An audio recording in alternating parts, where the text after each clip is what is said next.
16 décembre, 2 Corinthiens, chapitre 5, chapitre 6, chapitre 7, chapitre 8.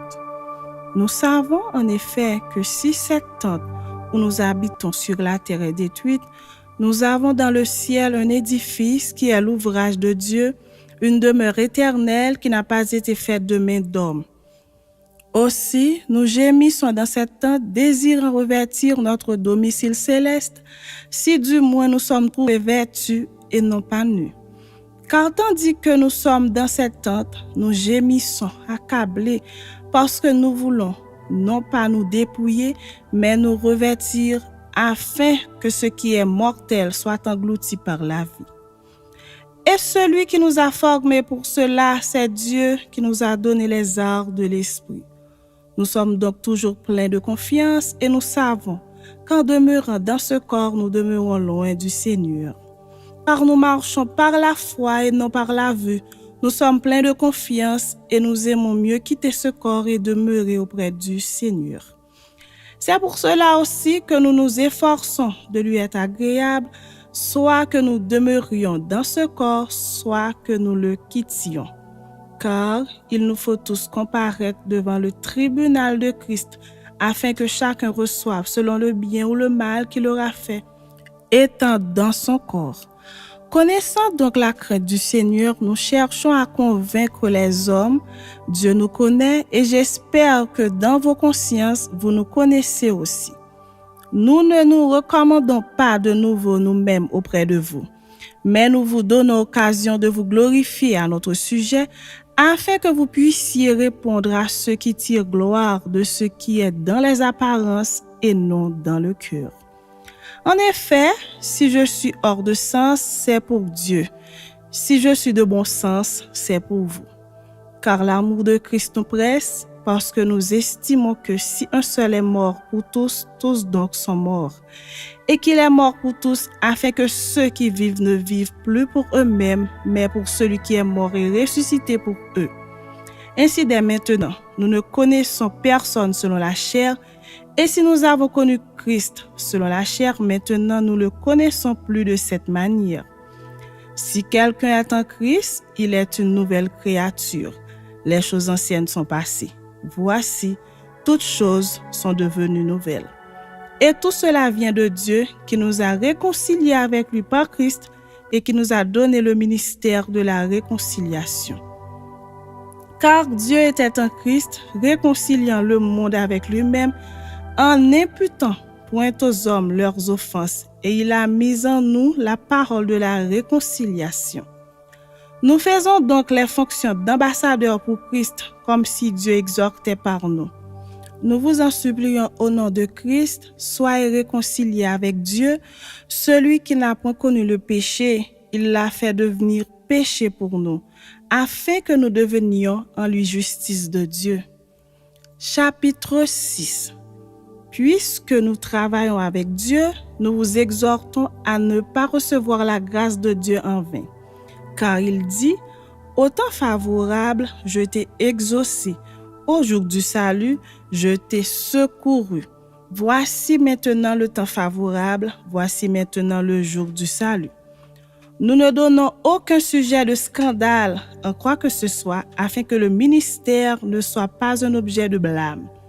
Mais nous nous rendons à tous égards recommandables comme serviteurs de Dieu, par beaucoup de patience dans les tribulations, dans les calamités, dans les détresses, sous les coups, dans les prisons, dans les troubles, dans les travaux, dans les veilles, dans les jeûnes, par la pureté, par la connaissance, par la longanimité, par la bonté, par un esprit saint, par une charité sincère, par la parole de vérité, par la puissance de Dieu, par les armes offensives et défensives de la justice, au milieu de la gloire et de l'ignominie, au milieu de la mauvaise et de la bonne réputation, étant regardé comme imposteur, quoique véridique, comme inconnu, quoique bien connu, comme mourant, et voici nous vivons, comme châtié, quoique non mis à mort, comme attristé, et nous sommes toujours joyeux, comme pauvres, et nous en enrichissons plusieurs, comme n'ayant rien,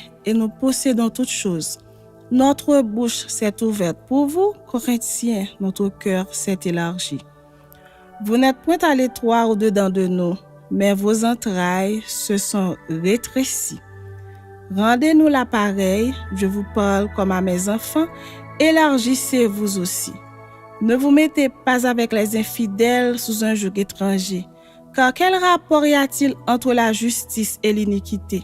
Ou qu'y a-t-il de commun entre la lumière et les ténèbres? Quel accord y a-t-il entre Christ et Bélial? Ou quelle part a le fidèle avec l'infidèle? Quel rapport y a-t-il entre le temple de Dieu et les idoles? Car nous sommes le temple du Dieu vivant, comme Dieu l'a dit. J'habiterai et je marcherai au milieu d'eux. Je serai leur Dieu et ils seront mon peuple. C'est pourquoi, sortez du milieu d'eux et séparez-vous, dit le Seigneur. Ne touchez pas à ce qui est impur et je vous accueillerai. Je serai pour vous un père et vous serez pour moi des fils et des filles, dit le Seigneur Tout-Puissant. Chapitre 7. Ayant donc de telles promesses, bien-aimés, purifions-nous de toute souillure de la chair et de l'esprit en achevant notre sanctification dans la crainte de Dieu. Donnez-nous une place dans vos cœurs. Nous n'avons fait tort à personne, nous n'avons ruiné personne, nous n'avons tiré du profit de personne. Ce n'est pas pour vous condamner que je parle de la sorte, car j'ai déjà dit que vous êtes dans nos cœurs à la vie et à la mort. J'ai une grande confiance en vous. J'ai tout sujet de me glorifier de vous. Je suis rempli de consolation, je suis comblé de joie au milieu de toutes nos tribulations. Car, depuis notre arrivée en Macédoine, notre chair n'eut aucun repos. Nous étions affligés de toute manière, lutte au dehors, crainte au dedans. Mais Dieu qui console ceux qui sont abattus nous a consolés par l'arrivée de Tite, et non seulement par son arrivée, mais encore par la consolation que Tite lui-même ressentait à votre sujet. Il nous a raconté votre ardent désir, vos larmes, vos zèles pour moi, en sorte que ma joie était d'autant plus grande. Quoique je vous ai attristé par ma lettre, je ne m'en repens pas. Et si je m'en suis repenti, car je vois que cette lettre vous a attristé, bien que momentanément. Je me réjouis à cette heure, non pas de ce que vous avez été attristé, mais de ce que votre tristesse vous a porté à la repentance. Car vous avez été attristé selon Dieu, afin de ne recevoir de notre part aucun dommage. En effet, la tristesse selon Dieu produit une repentance à salut dont on ne se repent jamais, tandis que la tristesse du monde produit la mort. Et voici cette même tristesse selon Dieu. Quel empressement n'a-t-elle pas produit en vous? Quelle justification, quelle indignation, quelle crainte, quel désir ardent, quel zèle, quelle punition. Vous avez montré à tous égards que vous étiez purs dans cette affaire. Si donc je vous ai écrit, ce n'était ni à cause de celui qui a fait l'injure, ni à cause de celui qui l'a reçu. C'était afin que votre empressement pour nous fût manifesté parmi vous devant Dieu. C'est pourquoi nous avons été consolés. Mais, outre notre consolation, nous avons été réjouis beaucoup plus encore par la joie de Tite, dont l'esprit a été tranquillisé par vous tous. Et si devant lui je me suis un peu glorifié à votre sujet, je n'en ai point eu de confusion. Mais, comme nous vous avons toujours parlé selon la vérité, ce dont nous nous sommes glorifiés auprès de Tite s'est trouvé être aussi la vérité. Il éprouve pour vous un redoublement d'affection au souvenir de votre obéissance à tous et de l'accueil que vous lui avez fait avec crainte et tremblement.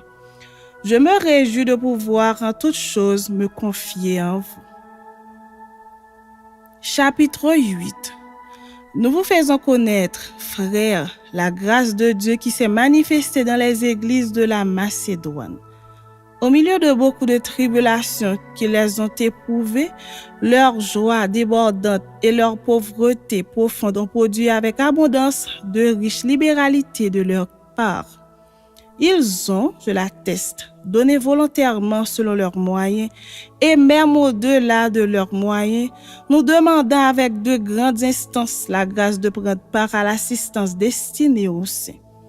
Et non seulement ils ont contribué comme nous l'espérions, mais ils se sont d'abord donnés eux-mêmes au Seigneur, puis à nous par la volonté de Dieu. Nous avons donc engagé Tite à achever chez vous cette œuvre de bienfaisance comme il l'avait commencé.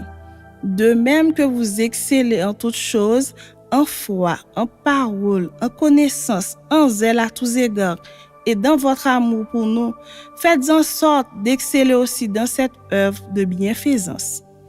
Je ne dis pas cela pour donner un ordre, mais pour éprouver par le zèle des autres la sincérité de votre charité.